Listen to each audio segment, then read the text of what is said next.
This is the stage video for my Irons run of High Desert Brutality 2023 Stage 7. Stage description here.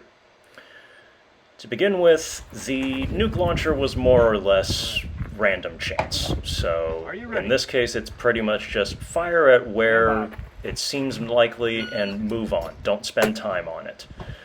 Retrieve your rifle, it's condition 3, so you rack it, and then engage the first bug. And here you see that it is a big target, but you still have to aim. Then dash forward. When you're running like this with no target transitions, there's no point to having both hands on the rifle. Pass it off to one hand, hold it easy. Here, you see that I'm slowing down and doing the heel the toe thing that you're supposed to do in action shooting to get accurate hits while moving. Those were big targets. I did not need to do that. Would have been faster to just sprint through, and I do that the second day. Here, relatively precision target, and then blasting 5 at that. Not much to say there. Get a good position, move on. Here, there's a transition. You might as well reload while you're on the move. It's a pretty lengthy run anyways, about a 50-yard sprint. Then jump onto the wobble platform.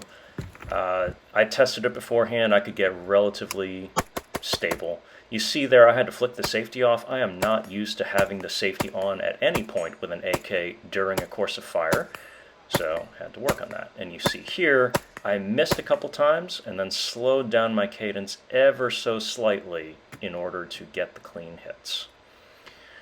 The one thing that's missing here is that we forgot to grab the tennis ball that is the stand-in for the grenade that you're supposed to toss into the tanker bug. Oh well. I'll get the chance to do that next time. A fun stage. Challenging targets, not in the slightest. There was no point to trying the clays. If you had an intermediate cartridge, you should just blast 5 rounds at those paper targets and assume that you're going to hit because you're going to hit. There's not even a point to slowing down. If I had to do it over again, I would have loved to bump fire the crap out of those targets.